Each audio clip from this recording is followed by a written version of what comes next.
زلزلے کیوں آتے ہیں اور ان کی پیشگوئی کرنا اتنا مشکل کیوں ہے؟ لیکن کیا اب جانتے ہیں کہ ہر روز سینکڑوں زلزلے آتے رہتے ہیں؟ فرق صرف اتنا ہے کہ یہ اتنی کم شدت کے ہوتے ہیں کہ ہم انہیں محسوس ہی نہیں کر پاتے۔ کبھی کبھار ہی بہت خطرناک نوعیت کے زلزلے آتے ہیں جو بڑے پیمانے پر تباہی اور اموات کا سبب بنتے ہیں، اور تب بہت سارے سوال پیدا ہونا شروع ہو جاتے ہیں۔ زلزلوں کے پیچھے کس کا فالٹ ہے؟ زمین کی سطح کسی جگسا پزل کی طرح کٹے ہوئے سخت پتھر کے طویل ٹکڑوں کی بنی ہوئی ہے۔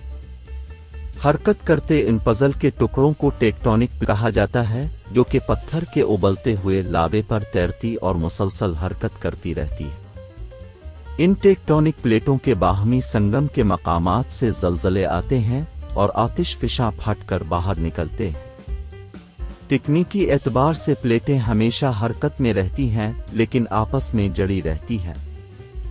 جب ان کے نیچے دباؤ بڑھتا ہے اور کوئی چیز باہر نکلنے کی کوشش کرتی ہے تو یہ الگ ہو جاتی ہیں، اور ایسی دراڑوں کو فالٹس کہتے ہیں۔ جس وقت ان پلیٹوں پر اچانک سے دباؤ بڑھتا ہے اور یہ الگ ہوتی ہیں تو دباؤ کی توانائی پوری پلیٹوں پر پھیل جاتی ہے۔ زلزلے کی طاقت کا اندازہ کیسے لگایا جاتا ہے؟ سائنسدانوں کی جانب سے زلزلوں یعنی زمین کی تھرتھراہٹ کی پیمائش کے لیے سیسموگراف سائزموگرافس کا استعمال کیا جاتا تھا۔ یہ دراصل ہلتی ہوئی سوئیاں ہوتی تھیں جو زمین کی تھرتھراہٹ کو ریکارڈ کرتی تھیں، تاہم اس وقت اس کام کے لیے ڈیجیٹل آلات کا استعمال کیا جاتا ہے۔ زلزلے کی شدت کی پیمائش کے لیے عالمی اور مقامی نیٹ ورکس موجود ہیں جو زلزلوں سے متعلق ڈیٹا جمع کرتے ہیں۔ ان کی جمع کردہ معلومات اوپن سورس ہوتی ہے اور یہ آپس میں جڑے رہتے ہیں۔ کسی بھی زلزلے کی شدت کا اندازہ لگانے کے لیے 3 مختلف پیمائشوں کا موازنہ کرنے کے بعد زلزلے کی شدت، گہرائی، دورانیے اور مقام کا تعین کیا جاتا ہے۔ کیا ایک زلزلہ دوسرے کا سبب بن سکتا ہے؟ اگرچہ عام طور پر مانا جاتا ہے کہ ایک زلزلہ دوسرے کا سبب بنتا ہے، لیکن پھر بھی اس موضوع پر سائنسدانوں کے درمیان اب تک شدید بحث جاری ہے۔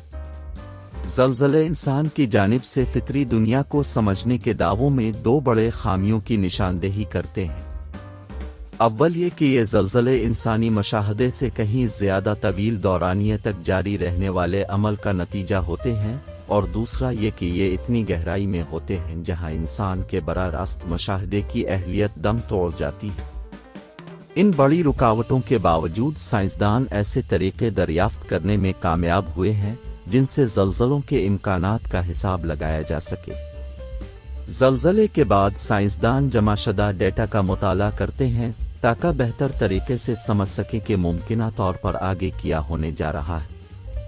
واشنگٹن یونیورسٹی میں ارتھ سائنسز کے پروفیسر ہیرالڈ ٹابن کہتے ہیں کہ ہم نے زمین کے سطح پر اسٹیتھوسکوپ رکھ دیا ہے تاکہ جان سکیں کہ اس کے نیچے کیا ہو رہا ہے۔ برطانیہ کے centre for observation and modelling of earth quick سے منسلک ٹم رائٹ کہتے ہیں کہ زلزلوں کے اسباب کے حوالے سے وسیع خیال تو یہی ہے کہ یہ زیر زمین آتش فشاں ہے اور ٹیکٹونک پلیٹوں کے درمیان پیدا ہونے والے دباؤ کا نتیجہ ہوتے ہیں، لیکن گزشتہ 20 سالوں کے دوران جدید ٹیکنالوجی اور سیٹلائٹ انفارمیشن کے ذریعے ہم اس کی پیمائش زلزلہ آنے کا ہمیں کیسے معلوم ہو سکتا ہے؟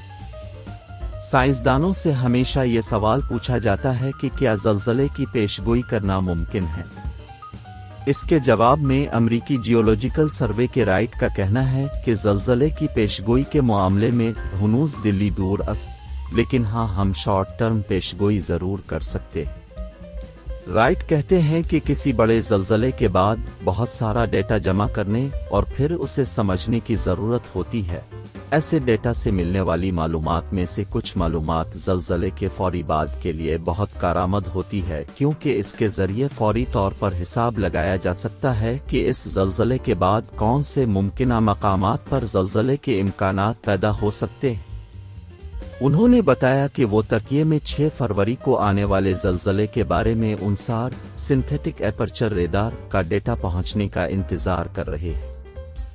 اس ڈیٹا سے ہم معلوم کر پائیں گے کہ اس مخصوص مقام پر اس زلزلے سے کتنے توانائی خارج ہوئی اور مستقبل میں کس درجے کی توانائی کے اخراج کا امکان ہے، لیکن ہم اس سے بارے میں کچھ نہیں جان سکتے ہیں کہ وہ کب ہوگا، نہ ہی ہم یہ معلوم کر پائیں گے کہ وہ 1 میگنیٹیوڈ کے 8 زلزلے ہوں گے یا پھر 10 میگنیٹیوڈ کے 7 زلزلے، یہ ہمیں معلوم نہیں ہے۔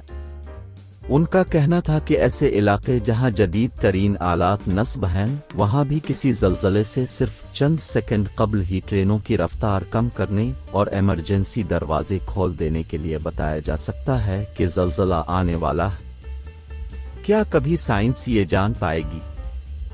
Carnal earth and atmospheric sciences school کی اسسٹنٹ پروفیسر جودتے ہبرڈ کہتی ہیں کہ ہمارا مقصد ہے کہ ہم فالٹ کے ان حصوں کا تعین کر لیں جو سرک گئے اور ان کے سرکنے کی پیمائش کر سکیں، کیونکہ یہ معلومات ہمیں ایسا ماڈل بنانے میں مددگار ہوگی جس سے ہم اگلے مقام کے بارے میں جان پائیں گے کہ زیر زمین بننے والا دباؤ کسی دوسرے کمزور حصے کی طرف تو شفٹ نہیں ہو رہا۔